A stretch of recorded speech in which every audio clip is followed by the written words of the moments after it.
Alam mo, Martin, alam mo, Martin, tagal namin magkakakilala ni Boss Jacob. Tapos marami namin pinagsamahan, marami namin nainom na Black Label. Pero may isa talaga kami hindi mapagkasunduan. Alam mo kung ano yun? Ano yun? Nissan Juke. Oh. Kasi siya, gustong-gusto niya yun. For some reason, gustong-gusto niya itsura nun. Ako naman, for some reason din, ayaw ko itsura nun. Kasi para sa akin, mukha siyang kero-keropi na metal. Alam mo yun? Kasi bilugan eh. Well, So, ayun. Oh, gets. Kasi yung Nissan Juke, quirky siya di ba? Oo. It's either you love it or you hate it. Walang middle ground. Oo. Tapos yun nga, since 2015, nung na-launch siya dito, hindi siya nagkaroon ng second generation. Puro siya design updates. Pero the core stayed the same. Wala siyang nabago talaga. Engine, size, body, gano'n-gano'n. Same siya. Oo, tama ka dyan, Vincent. And actually, last year nga, doon na-drop sa lineup yung Nissan Juke. Diba? Na-drop. Kung hindi na binenta. Pero bago pa man yun, matumal na yung series ng Juke kasi dumating na yung mga bagong crossovers dito sa Pilipinas. Oo, tulad ng mga MG, mga Geely, di ba? Oo. So, yun nga, after a long time, parang long time na, no? Oo, man. Pero bumalik ang Nissan sa crossover game. And ngayon, nandito na tayo, bumalik sila in the biggest way possible. Subcompact market, napakainit, and bumalik sila hybrid, which is the next level of the Philippine motoring industry. Yan. Di ba? Oo. Naitawid na yun, Brad. Kala mo, saan ka pupunta no? Pero yun nga, no, kaya nga tayo nandito ngayon, titignan natin how this crossover fares in the real world. This is the review of the Nissan Kicks VL. I'm your host, Martin Aguilar. And ako ang bodyguard ni Stanley, pero wala dito boss ko, nasa shoot. Alam mo na, sikat. Vincent Villa nga pala. Oh, pero bago tayo magsimula, don't forget to like this video and subscribe to Phil Coche's YouTube channel, di ba? Subscribe na At saka kayo. pumunta na rin kayo sa Tagal philcoche.com para sa maligayang Paskoche promos where you can Tama. win prizes and giveaways. Tama. Sino ba may ayaw ng giveaway, di ba? So Oo. ano, tara. Let's kick it! Alam mo si Lee? Oo.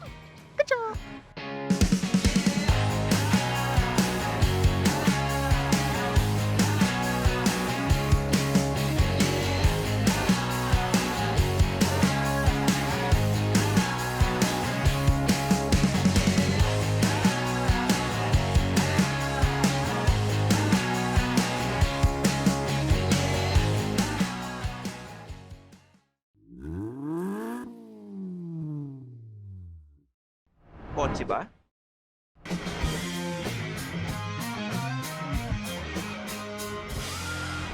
Phil Kotse na. Okay, Marts, nandito tayo ngayon sa harap ng Nissan Kicks VL. Yan. And makikita mo, sleek ang styling niya, nothing is overdone. Tapos, it still has the V-Motion grille, pero iba na kasi hindi na siya buong chrome, tulad ng mga nasa ibang sasakyan. Prominent na yung black piece, tapos yung chrome manipis na. Ito, tsaka ito, tapos yung nasa baba. Although, kasama pa rin yung sa V, kasi may V, ganun yung V, di ba? Oh, may stand, kumbaga. Oo. Anyway, ang lighting niya is all LED, DRL, headlights, and fog lights. Yun nga lang, mapapansin nyo, wala siyang distinct character sa DRL niya kasi mukha lang siyang buga ng headlight or clearance light. Hindi siya tulad ng iba na may line patterns, ganun-ganon. And kung mapapansin nyo, yung logo is not embossed. Hindi siya yung nakaangat or yung nakakapamong ganun-ganon. Meron siyang clear casing kasi nandyan ang front sensor dahil the Nissan Kicks VL has Nissan Intelligent Mobility. Di ba, Martin? Yes, intelligent. Oo. Sige, discuss mo na yun nandito sa loob. Oh, sige, buksan natin. Okay. Yun. Yan na, umiingay na. System. Oh. Gigising siya. Up. Up. Right hole. Oh, sige, okay. The Nissan Kicks has a 1.2-liter gasoline engine, pero hindi yun yung nagpa-power sa sasakyan. Kasi ang Nissan Kicks ay merong electric motor, di ba? In terms of transmission naman, meron tong automatic single-speed gear reduction. When it comes to power output, the Nissan Kicks can generate 134 horsepower and 280 Nm of torque. O, di ba, men? Mas malakas pa yung output kaysa sa mga ibang 1.5-liter gasoline engine ng mga Actually. sedan, di ba?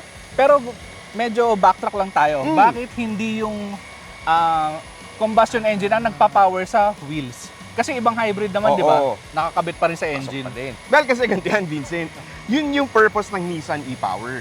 Diba? It powers the wheels. Kumbaga siya yung nagbibigay ng power direkta sa wheels. Tapos Oo. yung gasoline engine mo, para lang siyang power bank. sinacharge niya yung electric motor. Galing mo dun, Oo, power diba? bank. So wala kang range anxiety dahil maraming fuel station. Tama, Diba? tama. Eh, fuel economy naman kaya? Malalaman nyo mamaya sa driving and ride part. Pero hint, matipid.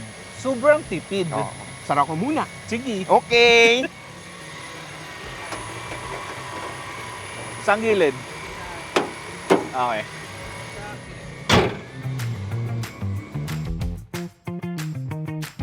Nandito tayo ngayon sa gilid ng Nissan Kicks VL. And makikita nyo sa side profile niya, dito pinaka-prominent yung kanyang two-tone color scheme kasi black and white. Pero may konting accent kasi itong roof rail, silver, tapos yung bubong mo, glossy black, and then flat black, glossy white, and then flat black ulit sa body cladding. Galing no, Marts? Oo nga, ganda na. Talino ng style nila. And then, yung gulong niya, 17-inch na two-tone alloy din. Para swak siya sa overall scheme. Tapos makikita nyo dito side mirror, may maliit na camera dito. Kasi meron nga siyang 360 system, courtesy of Nissan Intelligent Mobility. Tapos yung side mirror na yon, power folding yan. Punta tayo sa likod? O sige, silipin natin yung likod. Sige, Ganda nung play nung ano, no? I like Kulay, rears. no? Alright, Mars, nandito na tayo sa likod Yes. ng Nissan Kicks. Oo. And makikita mo dito ang pinaka-sporty accent sa buong kotse, which is itong white fog diffuser. Actually, body color ang mas proper. Oo. Itong body color fog diffuser, kasi usually, di ba, nilalagyan ng carbon fiber accent yan, or yung plain black lang. Oo. Pero sa kanya, body color, pero ang lakas ng dating. Tapos, yun lang, medyo busy para sa akin itong rear design kasi parang ang dami niyang pieces eh. May ganito, may ganito, Oo, may ano. ganito, may ganito, tapos may ganito. Etong hinati pa siya dito sa fog diffuser, kaya parang ang busy niya tignan. Yun lang. Oo. Pero muntik na siya maging Gundam eh, para sa akin. Tama ka dun. Oo, di ba? Ano pa? Anyway, Oh, Gundam. eto naman tayo sa taillight assembly. LED siya, pati tong third brake light sa taas. Yun nga lang, hindi siya naka-light bar. Accent lang to. Ang ilaw mo talaga nandito lang sa clearance light na to, tsaka dito sa tail light na to. Ito, accent lang din. So, ito, accent lang din. Cute, pero Oo. alam mo yun, sana naging light bar na lang. Oo nga, maganda kung light bar na nga. Pero para sa akin, nagagawa naman niya is it adds that style points dun sa buong likod, di ba? Oo. Para medyo, well, tama ka rin kanina, busy, pero stylish ka naman. Kasi ito lang, no, Boss B, Boss Vincent. Oh. Ito yung itim na accent dito, para siyang nag-extend na black cladding doon nakita mo sa gilid, pati doon sa wheel arch, di ba? Actually, Ganda mukha yan. siyang wrap around sa kotse, Oo, galing sa harapan, tama. no? Oo. Yun. Ganda. Oh, buksan natin yung likod. Ay, oo nga, no, sige. Kaya mo yan. Yan, so hindi siya naka-power tailgate. Manual tailgate lang. Manual tailgate. So with the third row seats up, meron kang 470 liters of space. And looking at it, beto, based on tingin, marami ka nang malalagay. Siguro kasya dalawang small to medium size maleta, ano pare? Kasha medium. Medium, di ba? Oo. Walang kahirap-hirap. Tapos when you fold the second row seats, meron kang 835 liters of cargo space. 835. 835. Ilang case ng pale pilsen kaya ron? Madami, pero don't drink and drive. I-deliver mo lang. Yun, gal. Oo. Ngayon, bawal na sa akin yun. Whiskey ka na lang. Japanese whiskey. Actually. Bago tayo pumasok sa loob, alamin muna natin ang size ng Nissan Kicks. Actually, mas maliit ito ng konti compared sa Geely Coolray. It measures 4,300mm long, 1,760mm wide, and 1,615mm tall. May wheelbase ito na 2,620mm and ang ground clearance ay nasa 180mm. Okay, nandito tayo ngayon sa likod ng Nissan Kicks and kung makikita nyo, okay naman ang kanyang space for the average size Filipino. 5'6" ako eh. Tapos kita nyo, sa driving position ni Martin, maganda pang legroom, okay naman headroom ko. And yun nga lang, medyo bare dito sa likod kasi ang meron lang itong ISOFIX tethers, tapos may charging ports naman dito sa gitna. Yun lang, walang rear air vents, tapos wala tayong center console, wala tayong center armrest. And wala tayong cup holders, bottle holders lang sa gilid ng mga doors. So yun lang, tapos in fairness naman may soft touch padded material dito sa may door armrest. And ewan ko, napapansin nyo dito pero etong gitna, medyo mataas tong center tunnel. So kung may passenger dito, medyo mahihirapan siya sumakay and bumaba kasi nga mataas. Tapos narrow lang yung space between the center console and etong seat. So ikaw Martin, Yan. isita ka dyan sa harap. Oh, mukhang ganda na lahat na sinabi mo dyan, Vincent. Dito naman sa harap, no, the overall feel is nice. Tapos, marami rin naman kung makikita dito na usual na design na nakikita mo sa ibang Nissan cars. One is yung kanyang steering wheel. Flat bottom yun dito. And then, kung mapapansin nyo, para siyang remember the Almera? Medyo kamukha siya nung steering wheel nung Almera. Actually, yung buong layout nung Nissan Kicks, medyo hawig sa Almera. Speaking of which, meron tong 7-inch digital display dito sa kanyang gauges, 'di ba? Hati. Pero yung speed mo, yung kilometers per hour reading, naka-analog pa rin. Yan, 7-inch yan. Again, reminisce nung sa nakakabit sa Almera. Pagpunta mo dito sa gitna, meron kang 8-inch infotainment touchscreen with Apple CarPlay and Android Auto. Marami pang buttons integrated dyan, no? Like, for one, yung camera, kung gusto mo ma-access yung kanyang 360 degree. Wow! You can, di ba? Pwede pala yun. Pwede mo pindutin dyan, pare. So, di ba, yun nga, no? Pwede pa mang night mode or day mode. Tapos dito, pag pinindot mo pa isang camera pala, may iba ka pang angle. Ayun, no? Medyo may tao tayo doon. May kamay, konting usod pa makikita natin siya. So, in that sense, mas makikita mo yung blind spot mo doon sa kabila, di ba, pare? Mas effective kang makaka-maneuver and safer. Yan, pindot lang ulit. Back to the home. Tapos ito pa, Vincent, meron tayong controls for the climate, which is, appreciate ko kasi tactile, madaling makapa pag nagda-drive ka. Tsaka single zone automatic na siya. Yun, buti nasa single zone automatic na siya. Nice. Tapos may display sa gitna to indicate the fan speed, tsaka yung airflow and the temperature. Tsaka kitang-kita niya naman, kahit na lang siya. Naka-lowest setting yung fan speed namin. Pero binubuga na niya, uso ko la signature Nissan Lamig na pre. Oo, the legend is true. Yan. Tapos pagbaba mo dito, may dalawa kang USB ports. Yung isa Type-C pa nga. So, you can say na future-proof ang Nissan Kicks, di ba? And tsaka pareho yan pwedeng CarPlay. Oh. So, wala ka ng problema kung naka-Type-C ka na, no? Tapos, illuminated pa siya pag naka-on yung clearance light mo. So, pagkagabi, madali mo siya makikita. Hindi yung pagpatay, yun, namatay. So, pag clearance light mo, yun, meron siyang red-orange na illumination. So, madali mong masishoot kung saan yung kable mo. Pati diba? sa 12 volt socket na may ilaw. Yes, dun sa paikot na ganun, meron din. Nice. Yun. Ang sana lang, no? Pero okay na rin naman na wala tong power charging dito sa compartment niya dito. Actually, kasi iikot lang yung kable mo ron. Yun. Hindi siya kakalat dito. Oo. Kaya make sense din di ba? Oo. Tapos yung pagka-slope niya, upwards papunta sa iyo di ba? Ang dali easy access kumbaga, ganun no. Di ba? Kumbaga, kung nag-text sa yung kaibigan mo, nasaan ka na? Well, naka-CarPlay ka naman pala, no. Pero madali in a way, di ba? Madali ilapag, madali rin kunin. At saka pag umaandar ka na, hindi siya malalaglag kahit na sudden acceleration. Naunahan mo. Doon, tama ka doon, Vincent. Secured, kumbaga, di ba? Tapos yung gaya nga, sabi mo kanina, walang obstruction doon sa charging port mo, lalo na dito. Kasi di ba yun yung nasisira minsan sa mga charging cable di ba? Kaya particular tayo doon. So, kabit mo lang dyan, gapang pag ganun, yun na, USB ka na. Tapos ito, Vincent, nandito yung kanyang electronic parking brake. So, nung una, medyo hinahanap ko siya somewhere here. Oo, kasi usually nandiyan. Diba? Yan yung usual placement. Pero nandun pala siya. No? Sa una, baka hindi ka medyo masanay, pero tingin ko naman kung lagi mong gagamitin yung kotse, alam mong nandito. Mapaka-importante ng function na yan. And maganda pa, meron na rin tong auto hold. Diba? Tapos yun, pagdating mo dito sa gitna, meron tayong glossy black trims na nandito yung start-stop button. Which is okay din na nandito, para nandito na lahat. Wala ka nang iisipin dito, di ba? Tsaka minsan mahirap din makita dito. Lalo na pag natatakpan nito di ba? So, ganun-ganun ka na naman. So, mabuti nandito, simple pindot lang.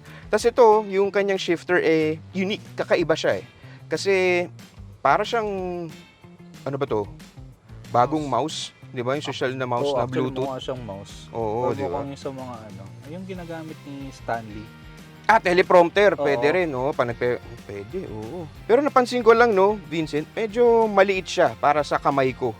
'Di ba? Medyo maliit siyang i-grip. Pero feeling ko kasi hindi siya designed na para yung mga unang shifter kasi 'di ba parang design siyang hawakan. Kaya ergonomics. Ito parang set mo, alis mo ng kamay mo, balik ang steering wheel. Tama. Makes parang sense. ganun siya. Very good. Tsaka gusto ko yung anlaki ng P button. Para alam mong, yan yung pang park, yan yung pipindutin mo, hindi ka na malilito. Kahit first time mo dito. Alam na. Oo. Diba? Tama. Tapos, ito pa, Vincent, yung harap. Naka-leather seats tayo, pati dyan sa likod diba? Pero dito sa harap, naka-zero gravity seats to. Wow. Diba? Zero gravity. Ay, oo, lumutang. Galing! Oo. Kagaling Gulat ako sa'yo, pare. Pero yung nga, zero gravity seats, ang nagagawa nun sa'yo, mas nagiging komportable yung posture mo while you're driving. Lalo na pag stuck ka sa traffic or naglo-long trips ka. Oo. Kasi maganda yung salo niya sa likod. Dinevelop yan ni Nissan in coordination with NASA. Talaga ba? Oo, walang etchos yun.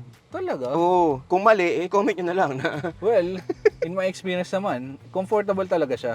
Oo, yun siya sa Navara una. Pero mamaya sa driving, men, explain ko kung ano yung pakiramdam as a driver. May Okay. zero gravity seats. And yun lang. May mga soft touch materials pa rin dito sa touch points. Pero significant yung paggamit ng hard plastics.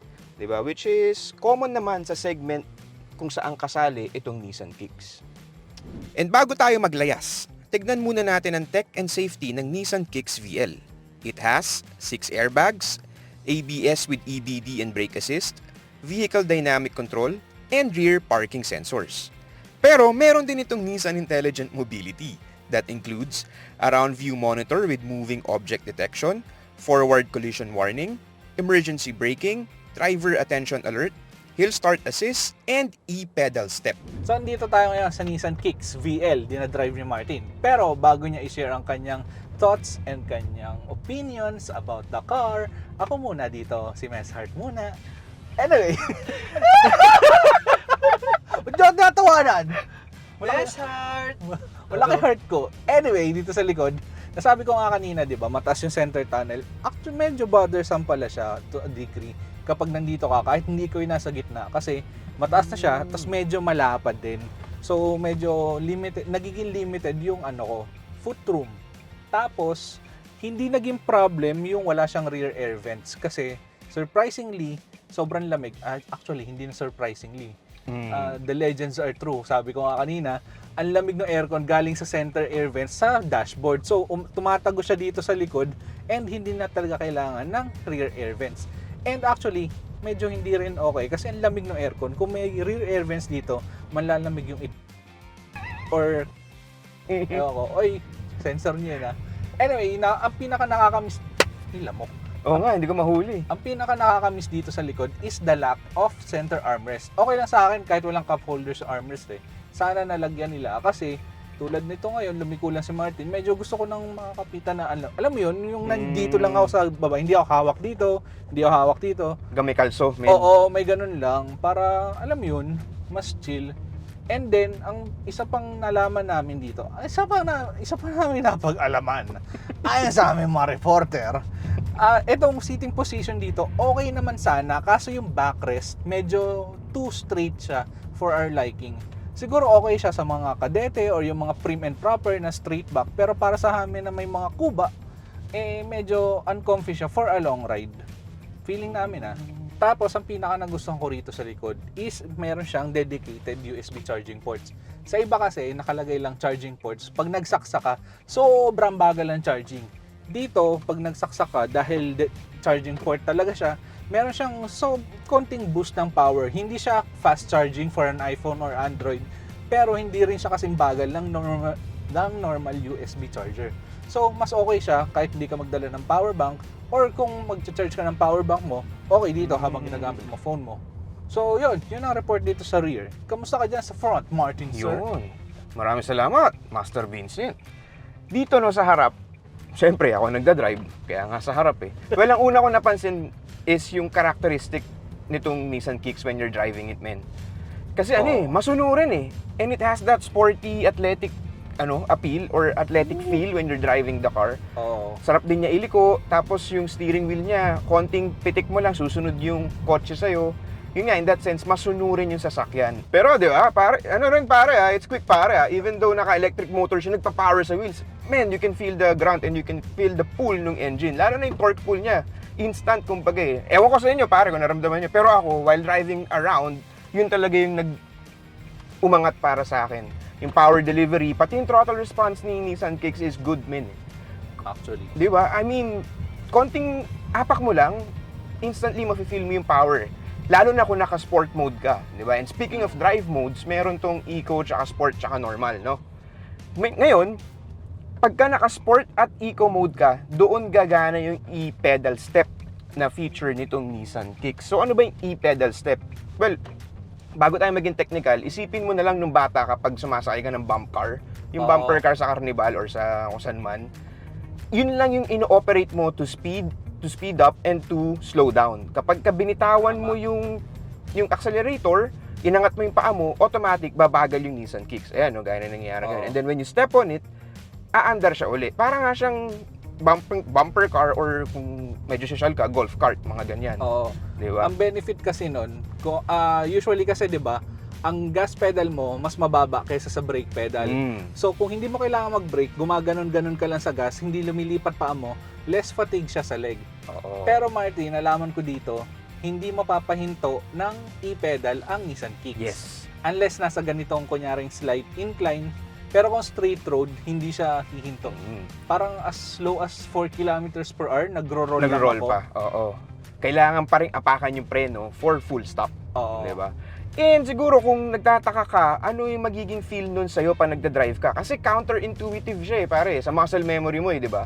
Actually. Kasi usually talagang aapak ka sa preno. Pero dito hindi. Pagka malinis yung karsada maluwag, pwede mo iangat lang yung paa mo, sa apak uli. Sa una, baka ma-complicate ka or hindi mo masyado ma-absorb when, gaya nito, pag sinasabi or kinukwento namin sa'yo. Pero once you're driving the Nissan Kicks na, hindi, mapapasok mo na sa system mo no? Mabilis Oo. lang naman Tapos isa pa, Vincent, na nagustuhan ko dito, pag inangat mo, di ba, pepreno. Gusto ko rin yung nafe-feel ko na may sudden jolt na hint na konting parang hinahatak ka. Oo. Sa akin, good siya kasi parang, nadadagdagan yung tiwala ko sa kotse na, nagsislow down siya. Di Saka ba? hindi siya gradual braking. Oo. Para ka talagang umapak ng preno Yes, di ba? Yun yung magandang nabibigay noong e-pedal step na yun. Pero yun nga, note lang, kailangan mo pa rin apakan full brakes para sa full stop. Pero boys, question. Yes, sir. Would you say na it's good for your brake kasi somehow it's an engine braking? Actually, yun yung pinag-usapan namin ni Martin kagabi kasi dinala ko tong Kicks sa San Mateo Rizal, sa Timberland. Kasi may hill doon, downhill na kurbada. Tapos, nung activated yung e-pedal, para siyang hill descent control lang na nagko-crawl ako pababa 20 kilometers per hour. So, paano kung gusto ko mas mabilis? So, nag-normal mode ako, mas mabilis, and then pumapreno ako in every curve. Tapos, sinabi ko, nung tapos na ako doon, tinanong ko si Martin, paano to? Kasi kung ganun ang way niya ng pag-brake, dahil walang engine so wala nang engine braking, mag-overheat yung brakes. So, kami ni Martin, nag-research kami kagabi. Nag-isip din kami talaga. Tapos nalaman namin, regenerative braking doesn't use physical brakes. Ang physical brake, ginagamit siya for the full stop ng car. So kung yung mga gradual braking and yung braking para sa turn, regenerative braking ang ginagamit doon, which means yung gulong, kinoconnect siya sa motor. Yung motor ang magpipigil sa gulong mo para bumagal siya, and at the same time, hindi siya nag-generate ng heat. Yun. Instead, yung heat na dapat ma-generate, mapupunta sa batteries. Na-charge pa yung Oo. battery mo. So, hindi siya pudpud ng brakes, and at the same time, mas matagal lifespan ng brake pads mo. Tama. Kasi kumbaga hindi doon napupunta yung kinetic energy. Oo. Kung gusto nating maging scientific or technical ng onte. Kumbaga nagiging aura na lang siya. Tapos napupunta siya sa power bank ng kotse. Yun, mismo. Okay guys, yun lang Nice, naman. Thank you nice. for that info. Yun. Tapos, ang maganda ron sa e-pedal and regenerative braking, kasi may conception na magiging mas malakas siya sa fuel economy, di ba? Kasi kung nagbe-brake ka, pag binitaw mo yung pedal, ibig sabihin, kailangan mo ulit mag-accelerate to generate speed. Pero dahil kapag pag binitaw mo yung throttle, mapupunta yung energy as charge sa battery mo. So pag nag-accelerate ka, ginamit mo lang ulit yung energy from braking. Na naipon mo, kumbaga. Oo, so wala siyang additional fuel consumption. And speaking of, di ba sabi natin matipid to? Fuel consumption. Ito, pagdating sa fuel consumption, sa light to moderate traffic, nakakuha kami ng 16.8 kilometers per liter. Tapos pag rush hour naman, ang Nissan Kicks nag-register ng 12 kilometers per liter. Not bad na yun, stop and go traffic yun, 12 kilometers pa rin, 12 kilometers per liter pa rin. Panalo na, considering yung presyo ng gasolina ngayon. Tapos sa open highway yun, doon nagsa-stand out sa Nissan Kicks kasi kaya niyang makakuha ng 25 kilometers per liter. Ayun, walang kahirap-hirap. Pero actually, medyo na-let down ako sa 25 sa highway. Kasi, ina-expect ko mas marami pa. Kasi average speed natin nun, di ba, 85? Yes, oo. So, kaya pa niyang mas marami pa. Siguro kung magsi-60 lang tayo. Pero kung cruising speed, I expected more. Kasi nga, yung engine, hindi na siya nakakonect sa wheels. Dapat constantly charging lang siya. Pero tinitignan ko kasi yung power flow graphics, hindi siya constantly charging sa battery. So, kapag nasa 85 ka, mas malakas yung rate ng discharge ng battery mo. So, medyo lumalakas rin yung rate ng pag-charge ng engine. So, naka 25 kilometers per liter lang tayo. Although, yun nga, kung babagalan nyo pa, pwede siyang umapak siguro ng 30. Possible, pero siguro, yun, no? 28 to 30 kakayanin. Pero, di ba? I mean, hindi naman, para sa mga hindi naman lagi nagha-highway, malaking Oo. factor yung city Na na 12. fuel efficiency. 12 na rush hour, di ba? 12 Oo, kilometers kasi normally per liter. nasa 6 or 7 lang tayo ron, di ba? Kapag gipitan ng traffic. Would you say na Nissan did a great job in improving hybrid cars in this situation?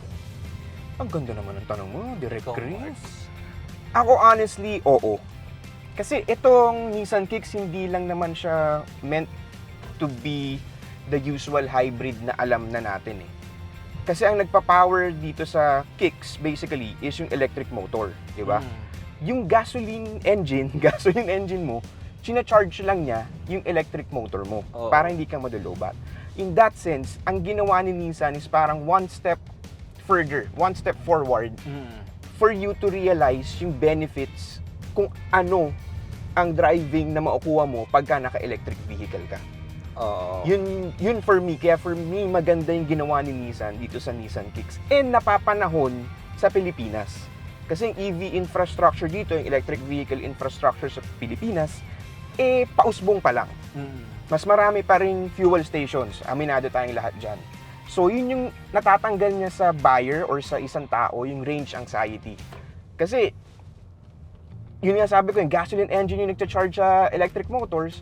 So, pagka medyo palobat, pagka medyo pababa na yung gasolina mo, mas madaling makahanap ng gasolinahan. Kahit saan actually, di ba? Tsaka kasi yung normal hybrid, mainly combustion engine pa rin siya. Yung battery and electric motor mo, yun ang assist. Whereas dito, baliktad, yung combustion engine, siya ang assist.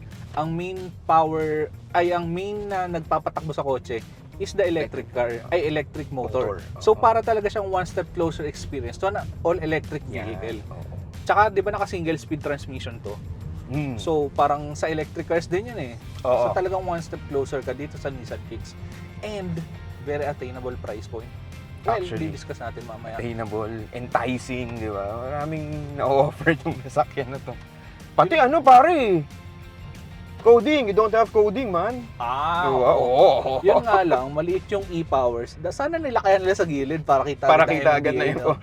Hindi, palagay ka ng graphics dito sa windshield. E-Power. No coding. Tapos yun, kung gusto niyo pa magkaroon ng idea kung ano ba yung Nissan e-Power, punta lang kayo sa philkotse.com. Pati kung ano ba yung idea or ano ba yung story behind the no coding for electric vehicles or hybrid vehicles. Andun yun sa philkotse.com. Oo. Binasa na namin yung batas para sa inyo. Para ma-explain sa inyo. Hindi na kailangan magbasa. E-Power, no coding. So Martin! Naslap. Anyway, nandito na tayo sa last portion ng ating video, which is the price reveal. So itong Nissan Kicks VL is priced at 1,509,000 pesos. 1.5 million. So ikaw, Papi Marts, ang tingin mo rito? Ako Master Vincent, ang tingin ko dito sa Nissan Kicks is that, dito sa VL Oo. yung presyo niya is for me akma doon sa nabibigay na features sa'yo nung buong sasakyan. Sa number one is yung kanyang fuel consumption. Matipid di ba? Oo. Tapos yung kanyang driving characteristics is that it has that sporty appeal talaga eh. Ramdam mo agad yung power and everything like that. Tapos yun nga, bagong technology, yung Nissan e-Power, di ba? So, yung tatlong yun, price at that point, enticing. Okay sa'yo. Ako naman, ang tingin ko dito, it's just a tad overpriced. Nakakatakot yung term no? Pero para sa akin ganun. Kasi, just 200,000 cheaper, 200,000 pesos cheaper, nandun yung VE trim. Yung mid-trim. Oo, middle child ng Kicks. And ang nawala mo lang sa VE is the automatic headlights, leather seats, fog lights, tapos Tsaka yung- moving object detection. Siguro 2 less speakers, yun. So parang 'di ba, 200,000 pesos cheaper, yun lang yung nawala sa'yo. Very livable siya. So para sa akin, mas okay yun kesa dito sa VL. Pero syempre, kung gusto mo ng leather, balat, dito ka. Dito ka sa VL. Oo. Pero no, Master Vincent, to wrap things up, ang Nissan Kicks kasi for me is a perfect car para dun sa transition ng full electric shift dito sa bansa natin. Kasi 'di ba, hindi na pinapower ng gasoline engine yung buong sasakyan. It's the electric motor that powers the car. Kaya sa akin, it's a good car para sa transition or sa tawid papunta dun sa Oo. electric era. Tsaka kasi yun nga, yung mga hybrids ngayon, yung conventional hybrids, powered siya, yung wheels powered by the combustion engine. Support yung electric motor. Ito, vice versa siya. Ang main power mo nasa electric motor, support mo, or power bank, sabi Power mo bank, kanina, oo. yung combustion engine. Tapos yung transmission mo, yung ginagamit na rin sa mga all-electric cars. So parang ang driving experience mo, all-electric na, pero wala kang range anxiety. Tapos, pag nag-transition ka na nga from these kicks to an all-electric, hindi ka na masyado maninibago. Oo, tama ka dyan, Master Vincent. Kaya naman pagka naging all-electric na dito sa Pilipinas, tayong mga tayong mga consumer or drivers, hindi masyado mabibigla. Kasi may training ground na tayo dito sa Nissan Oo. Kicks di ba? Kaya naman for me, sakto sa market natin itong Nissan Kicks. Kasi yung EV infrastructure sa Pilipinas ay pausbong pa lang.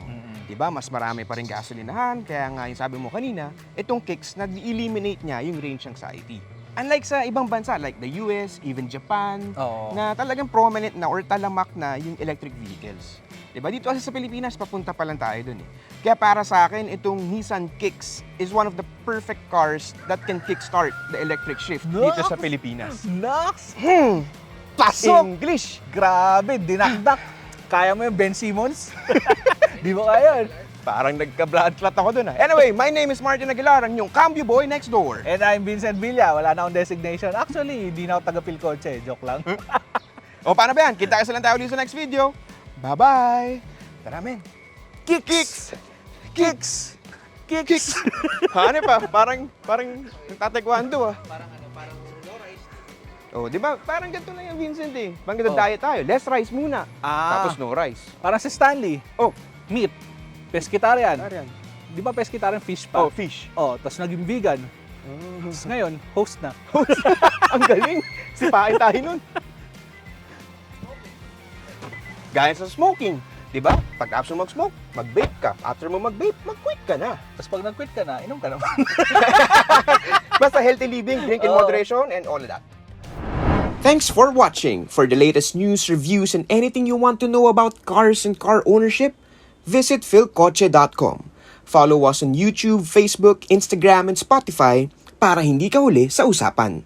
Tandaan, kotse ba? Philcoche na!